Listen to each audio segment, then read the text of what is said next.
All right, Dave here with another exciting tutorial, and today I kind of want to switch it up and talk about computers. A lot of people ask me, hey, what computer is good for 3D? Okay, and when I say 3D, I'm talking about programs like Substance Painter, ZBrush, Maya, Blender, all that stuff. And the reason that I'm talking with 3D is because I feel like 3D is kind of a hog when it comes to computer processors and graphics cards and that type of thing. So it is important that you do get the right computer. And I'm going to give you my recommendations, and stick around for the end, and I'm going to show you the exact computer that I have that I'm really happy with. But I'm going to kind of walk you through not only what I recommend, but also how to find it at different price points. Okay, so let's kind of start off with what's important when looking for a computer. So I'm just going to bring up a notepad here, and I'm just going to say computers good for 3D. Okay, and when I say that, you know, I'm talking about like Substance Painter, ZBrush,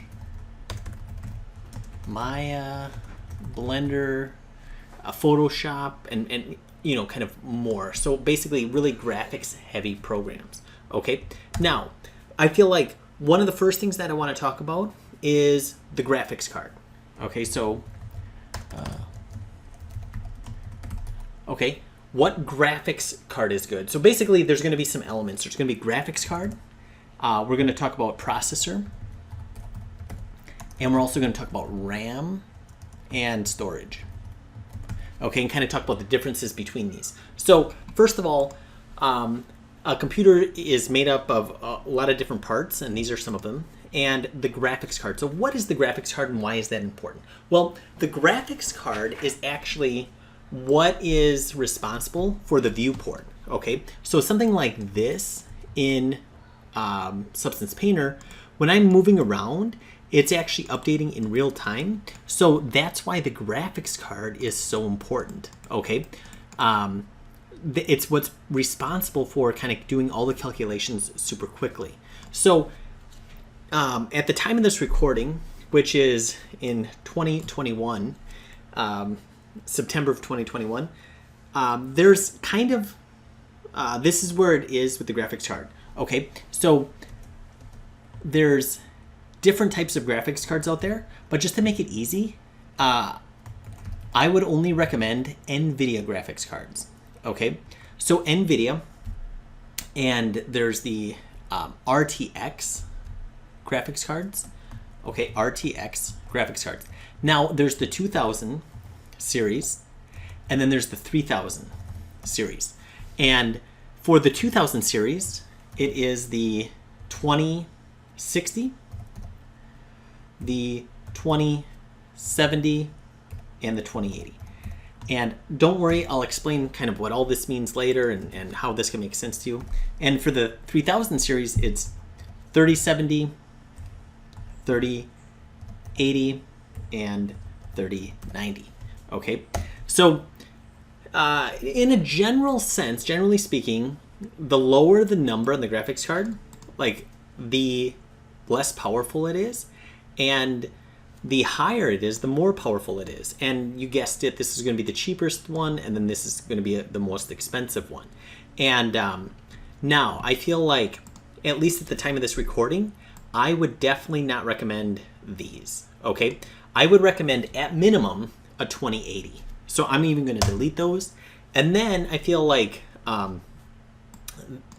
this is going to be the best right now, a 3090 graphics card. But once again, that could be super expensive. It could be hard to find. I know a lot of them are out of stock currently, but if you have the budget for it, that's definitely what I would recommend. But if not, I feel like really any of these are going to work. And of course, if you go with the lower one, like a 2080, it's going to be outdated faster, right? You're going to kind of future-proof your machine if you get this. Now, realize that what I'm talking about here, these are gaming cards.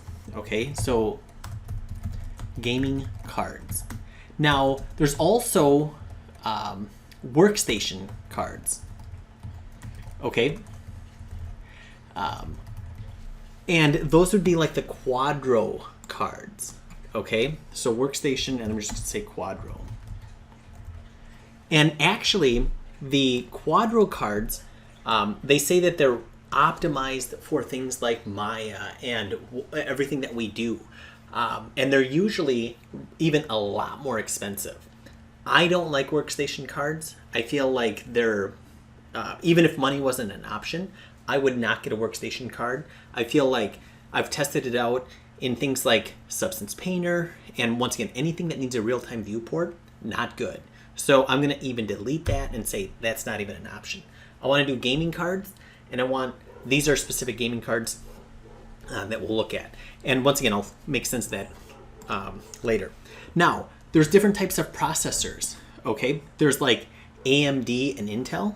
I say, don't even mess around, just get an Intel processor. And I would do like an i7 or an i9, okay? And I would do, whoop, I can't even type. And then a minimum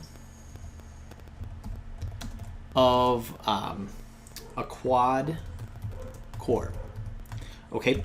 Now, why is this important? Okay, so a processor is going to be important when you're doing a render in something like Blender or Maya, okay? So when you hit the render button and you're waiting for it to render, if you want to speed up that processor or that render, get a better processor.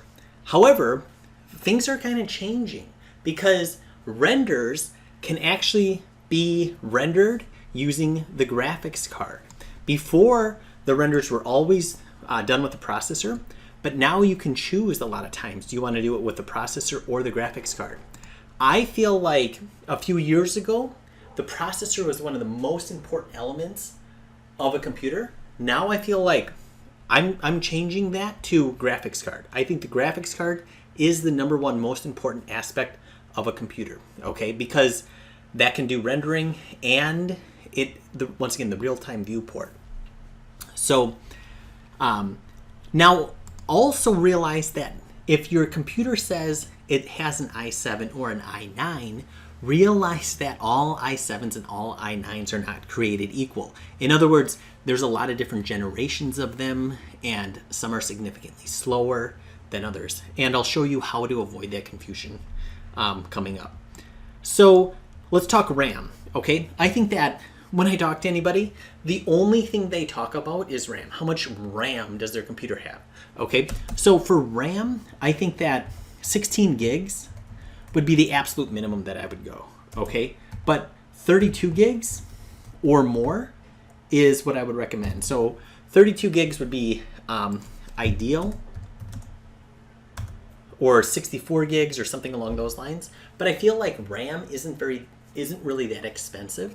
And where RAM is going to benefit is if you have multiple programs running at the same time, okay? Now in 3D, we might have Photoshop open, we might have Substance Painter, we might have Maya and Blender and all this stuff. So I think RAM is important because we need all those things open a lot of times.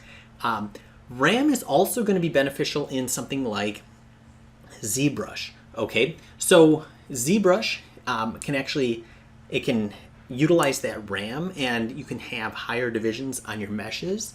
So I feel like that could be really beneficial to have a lot of RAM. And it looks like kind of what you're seeing here is, well, shoot, everything needs to be good for 3D. But once again, if you're using a lot of different programs, yeah, you're right, that is important. But it just depends on what you need. Now for storage, okay, definitely we're doing a lot of big files. And what I would recommend is, I would say 1 terabyte would be minimum, okay? Now, you can break up your hard drive, and what you could have is you could have like, let's say 512 gigs for the software, and then you could have maybe 1 terabyte for files, okay? So you could kind of partition your hard drive into having stuff for the software or having stuff for the file. Now, this is actually currently what I have, and I feel like I'm running out of room. I would rather have 1 terabyte for the software and 1 terabyte or more for my files that I'm saving.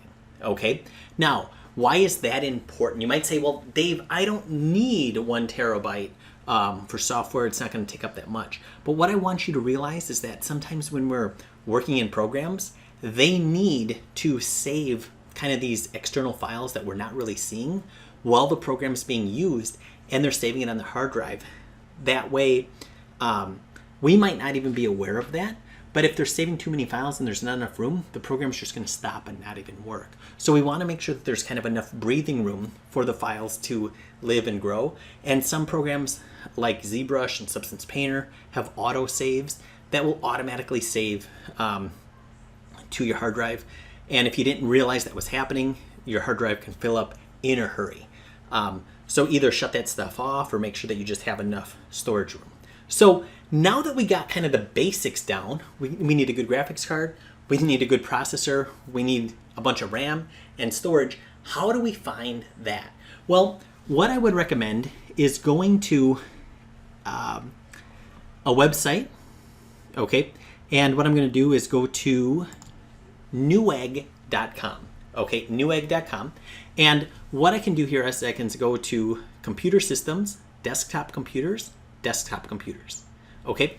Now I can search on the side by those things that we set, okay? Those parameters that we set. So I'm just going to kind of put this like this, and I'm going to put this one over here. And I'm going to say, okay, let me just set that up over here and then see what my results get. So if I come over here, I'm going to just scroll down. Aha, this is the graphics card. So the NVIDIA GeForce RTX, that's what we're talking about. That's what I want. I'm not even going to mess around with anything else. And you can see the 2000 series. So what I could do is I could open this up and say, I don't want to mess around with anything except a 2080 or higher. So you can see there's kind of some other versions here. And I might be happy with any of the 3000 series. Okay, so you can see how I kind of check that, and now I can just hit apply, and it's going to update over here with computers that have that. But let's go ahead and continue on. And what I want to do is I want to look at, let's see here. I'm going to look at the processor. So CPU speed. If I open that up, you can see here's Intel, like the 9th generation. So Intel processor, I'm just going to say, you know what, I'll be okay with 9, 10, or 11. I'll hit apply. Because once again, I feel like the processor to me is not as important as some of the other things.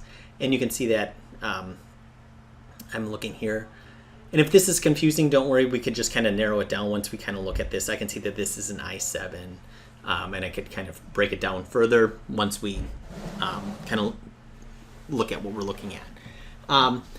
Let's go to RAM. So let's see. If I go to, let's see here. Oh, here. And I only want, I'll take i7 and that. Actually, CPU type. Okay, there. i9 and i7. Okay, that's good. And let's look at, okay, the solid state drive. I'm going to say, you know what, 500 to 1 terabyte. Okay, let me see what that is, and also let me see what this one is. I'll hit apply.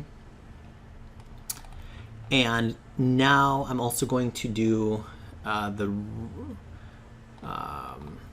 RAM. Let's see.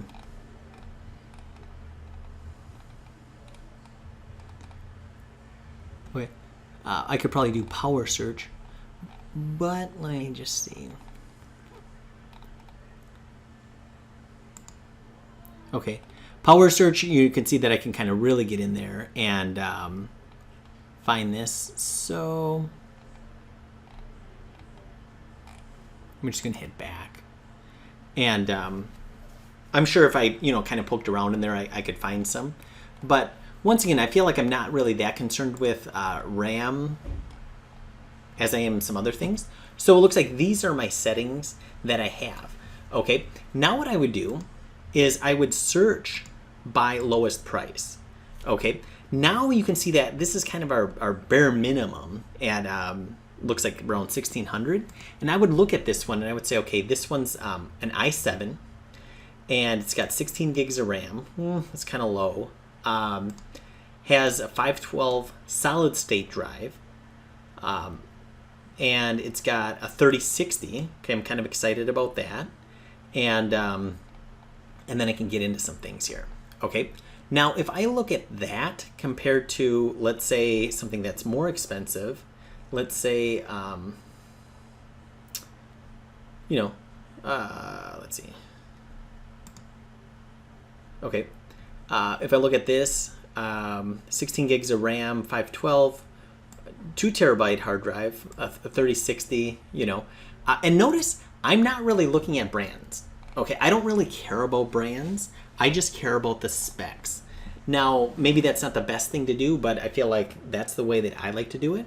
So now let's say if you're bouncing between two and you're like, man, okay, this one is, let's say this one has a 3060 graphics card and this one's got a 3070 graphics card, but the one with the 3070 graphics card is $200 more. And you're like, well, is it really worth it to jump up to the next graphics card? So for example, is it really worth it to go from this graphics card to this graphics card? Like financially is what I'm talking about.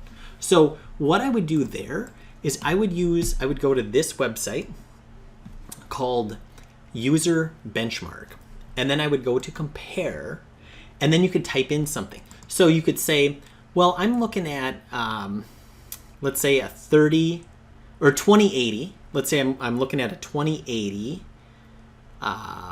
versus, let's see, I'm going to go to a 2080 Ti, which is the lowest 2000 series, and I want to compare that to the lowest 3000 series. Okay, so if I go, hold on here.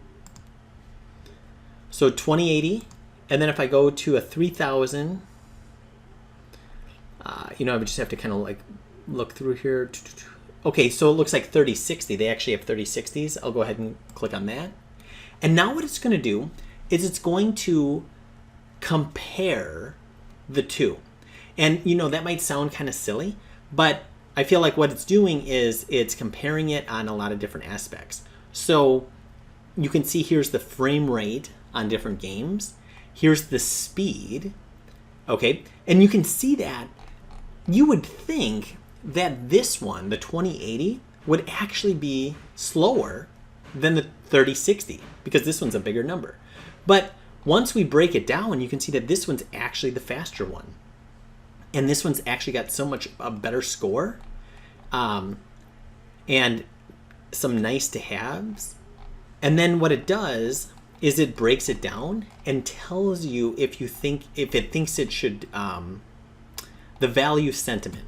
Okay, so what it's saying is that, once again, even though this one's faster and everything, the value sentiment right here is still favoring this graphics card. So what it's saying is, you know what, if you compare the two, yes, one of them is faster. Actually, the 2080 is faster. However, financially, it does make more sense to get the 3060 because if you look at the cost here, the cost is significantly less than this one. Okay, so otherwise, I feel like if you don't use a site like this, it's going to be just your mind's going to go crazy trying to compare this stuff. So what I like to do is just kind of compare the graphics cards, let the algorithm kind of do the test for me to say, is it worth it? And then kind of trust that. So now maybe I'm testing something closer. Maybe I want to compare the 3060 to 3080. Okay, so the 3060 versus the 3080. I can see that this one's significantly faster, significantly better, everything. This one's just got a little bit more of the value sentiment, meaning that it is cheaper. And it's significantly enough cheaper to still maybe financially make sense of that. So that's how I want you to use this site. And by the way, you can look at stuff not only on the graphics card, but I believe you can check like the processor. And so if I go to CPU, I could do the same thing. I could find like the specific CPU of the computer, and I can compare that to another one to see if, once again, if it financially makes sense to kind of jump up a level or kind of down a level. And I know that, once again, that might seem kind of confusing, but I think that this is the most efficient way to compare. So just to recap some things, the computers that I'm suggesting would have a great graphics card. This is the type of graphics card that I would recommend, and these are kind of like your current choices, okay? And I'm going to add actually a 3060 on there. And then the processor, you know, an i7 or an i9 quad core, or, you know, or higher. 16 to 32 gigs or more of RAM and storage. So if you go to a site like newegg.com, you can put in these specs, and then if you're comparing, is it worth it to put it, you know, to jump up a level, don't just think the bigger the number, the better, because the price goes up as well, and sometimes it doesn't make sense financially for the price jump versus how much benefit you're getting. So then I would use like this CPUuserbenchmark.com to compare apples to apples on that. So as promised, I said I would just kind of show what computer I'm using. So I'm going to go ahead and right here, this is actually the one that I have. Now, you might be kind of surprised to say, whoa, I didn't think you'd have a laptop. Now, I do a lot of tutoring. I needed kind of the mobile aspect of it. So that's why I have a laptop. And I'm actually super impressed with this particular laptop. I found I did kind of the same methods that I was showing you guys. And this is what I came up with. So this is an i7 6-core. And I feel like once I did a little bit more research on that, this is not the greatest processor. It's actually kind of a slow processor. But once again, I don't care that much on processor. Okay, 32 gigs of RAM. That's pretty good. That's enough. I feel like that's cool. 1 terabyte solid state drive plus a 2 terabyte hard drive. So solid state, that means that it's that there's kind of like no moving parts, and it's going to be the fastest possible. You pay significantly more for a solid state drive, but I think it's worth it, and you can have your programs on the solid state drive. Then you could save your files on just a regular hard drive, and that's fine. I feel like I don't care if they're there. I don't think it really makes that much difference, but I feel like I like to have my programs on a solid state drive. Now, you can see that this actually does have the 2080 graphics card. Now, I feel like when I got this, I believe that was the best at that time, but I feel like you can see how this stuff just kind of keeps evolving. But I'm happy with it. I feel like it's been doing really good for me. And that's great. The other thing that I really like about this laptop is if I look here at the keyboard, I like that if we look at where the Alt, I can't point to it, but where the Alt and the F key, Alt, Fn, and Control, I like that there's not a Windows key over there. I hate trying to go to Alt and accidentally hitting the Windows key. Most computers have the Windows key over there, and I hate that because I'm always navigating around like in Maya. So I like how it doesn't have that there. I also like on this laptop that it has a number pad. Most laptops do not have a number pad on the side.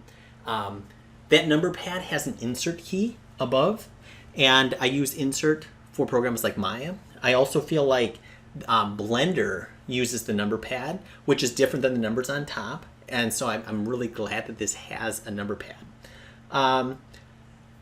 Other than that, I feel like you can get fancy on this. You can program the keys to have different lighting when it launches a program. So if you had certain hotkeys that you wanted to remember. Every time you launch Blender, for example, you could have certain keys light up, and it's kind of cool that way. But once again, super happy with this.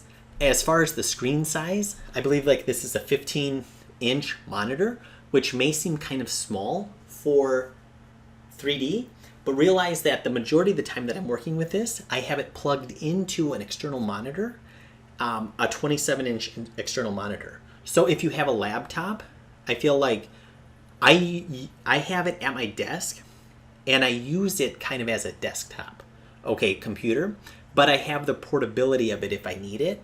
But it's plugged into a big monitor, so I've got dual monitors, and I feel like that's totally fine. I'm loving that. And I believe you can see that this one's, there's no price here. I think when I got it, it was around $2,000. And I feel like that's actually an accurate price point for computers. I think around $2,000 at any given point in time is going to give you an updated machine with realistic expectations of specs. Think about it as if you can get a machine under $2,000, you got a good deal. Okay? If you pay more than $2,000, you probably have a really good machine that's probably going to last you a few extra years. So now you're going to pay more for a laptop actually than you would a desktop. Desktops are going to be cheaper than laptops because the laptops have the portability. And then also with a desktop, you're more likely to be able to upgrade it. So let's say if the 4000 series graphics cards come out, you could theoretically take out the old graphics card and just buy the new graphics card and put it in and have kind of an updated computer without buying everything. So with a laptop, you really can't do that as easily. So I feel like, hopefully that wasn't too much information kind of thrown at you, but I feel like a question kind of like, hey, what computer is good for 3D?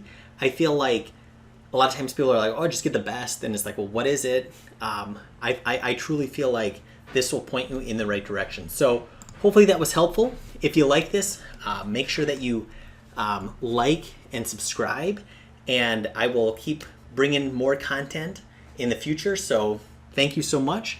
I'll see you later.